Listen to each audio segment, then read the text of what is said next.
At times, the narration, like we saw in the beginning of the presentation, it may be weak. We cannot take it and use it just like that. We've got to verify, is it authentic? So in terms of that hadith that we mentioned, Sunnu bihim sunnata Ahl Al-Kitaab, it's a weak narration. We cannot use it, it's put aside. Whereas over here in this narration, it's an authentic narration. Sammu antum makulu. So, if you know that the butcher is a Muslim, or a Kitabi, but you are unsure if he said Bismillah, then in that case you can say Bismillah and eat yourself, no problem.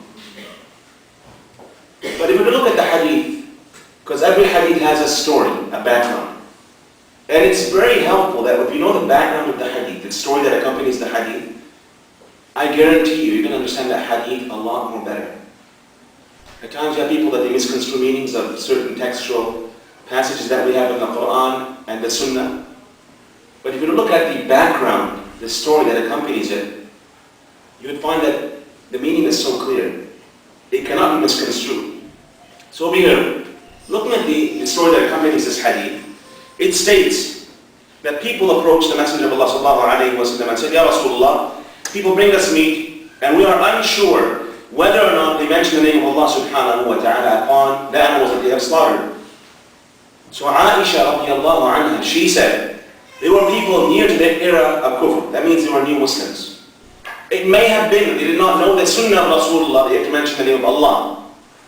So in that case, after Rasulullah sallallahu alayhi wa sallam was sure that they were Muslims, converts to Islam, he said, Sammu antum makul.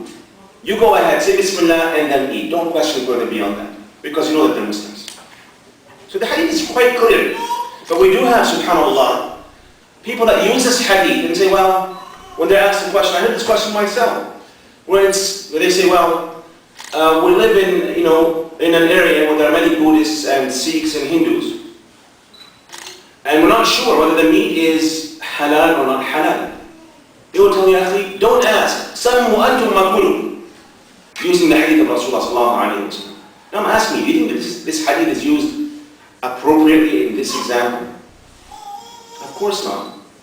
Because if you look at the story of the hadith, it gives you how to use this hadith to begin with. You cannot just take it and misconstrue it and put it in a certain area for a certain issue. You cannot. You have to have it exactly the same in order for it to carry the same ruling. The second misconception. The West is the land of Ahl Al-Kitaab. So North America in general, they say it's all Ahl Al-Kitaab. But this was true in the beginning, when I guess the European sailors, they came and they landed on the coast of Canada and also the USA. They were Christian, predominantly Christians, whether they were Roman Catholic, Protestants. They were Christian at that time. Of course, at that time, if you look at that time, yeah, it was a land of Ahl Al-Kitaab, without doubt. Because they had arrived, they had established themselves, built the cities, and the predominant faith was Christianity. The church was at the center of everything at that time.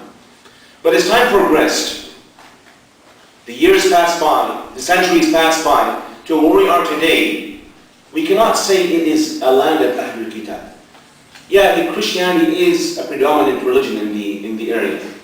But once more, you don't have only Christians in North America. You have many other faiths that have come over here, that established themselves in North America.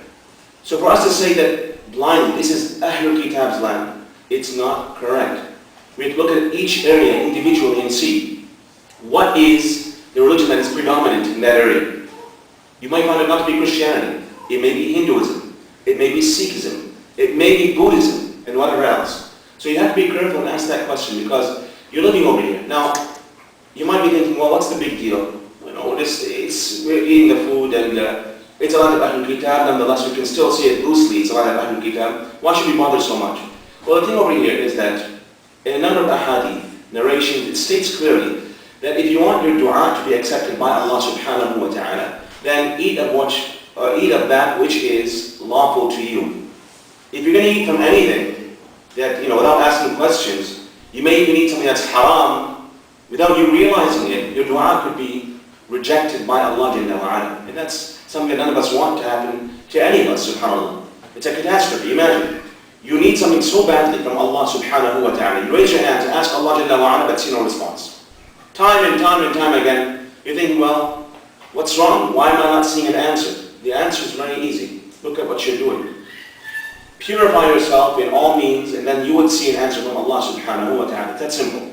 If you're not going to purify yourself, especially in this basic, fundamental way, by eating what is pure to you, what is lawful to you, you would not see a response from Allah subhanahu wa ta'ala.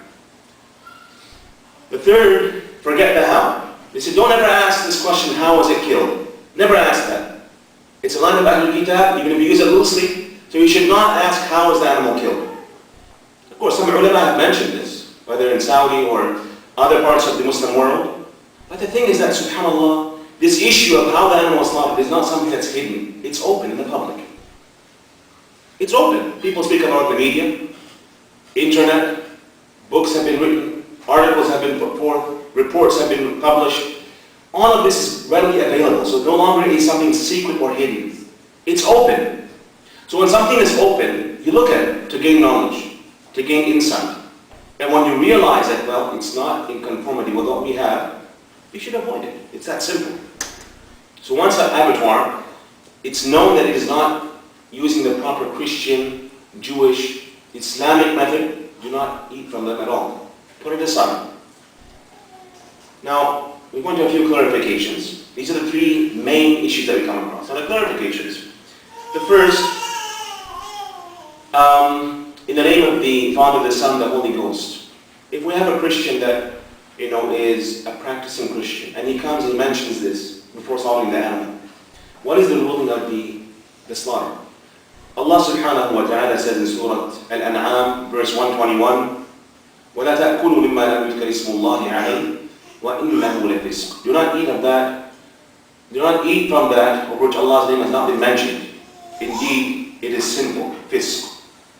So in that sense, some of the scholars said, well, if this is mentioned like this, then one should avoid eating from the animal, even if it be a kitabi, a Christian. They said because back in the day of Rasulullah sallallahu alayhi wa sallam, the Christians without doubt would say Allah. They would refer to Allah as Allah.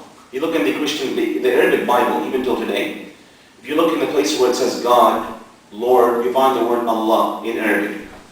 So the Orthodox Christians, the Coptic Christians in Egypt, they use the word Allah till today. So back then, during Rasulullah's time, likewise, they would use Allah. They wouldn't use the Father, the Son, the Holy Ghost. Although they did believe in Trinity at that time. So some of the ulama say that it's not appropriate for one to eat from this. Others said, well, Allah Jalla wa ala has said in general, وَطَعَامُ الَّذِينَ أُوتُوا الْكِتَابَ حِلٌّ لَكُمْ.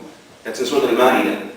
Verse 5. And Surah Al-Ma'idah is known to be amongst the last chapters of the Quran that were revealed to Muhammad sallallahu alayhi wa sallam. So therefore it's given priority over all other texts. In that case, we can leave it at that. But still, for you to know that there is a khilaf in this issue. There is a difference of opinion in this issue. Okay. Namesake Christians is another thing that we find in the textual evidences that we have. Bani Taghlib, this is a tribe of Arabs that were living in the Arabian Peninsula. After they moved out of the Arabian Peninsula, they went to the area of Iraq and Asham, the greater Syria area. They were residing over there. Bani Taghlib was a tribe that adopted Christianity. Ali radiallahu anhu arda, he said, you cannot eat from what Bani Taghlib has slaughtered. Some of the Sahaba said, Ya Ali. The Tabi'een even questioned him. They said to him, Ya Ali, they're Christians, so why do you prohibit what they have slaughtered? He said they've only become Christians, basically as you can see over here, to drink intoxicants, to legalize for them that which is haram in Islam. So that's the only reason that they left their faith and adopted Christianity. So he said, since they were namesake Christians, we cannot, eat from what they have slaughtered. That was his ruling, of course, and there are other Sahaba who differed with him. Nonetheless, it's an issue of difference, where the scholars have differed. The third is the issue of Gelatin. In Islam, we have a chapter in terms of the animal's health, and this is in the fiqh. Towards the end of the chapters where it speaks of, dhabh and udhiyah, slaughtering, and also in terms of offering sacrificial animals for the sake of Allah subhanahu wa ta'ala, we come across a chapter that speaks about Jalal. And Jalal is an animal that eats filth.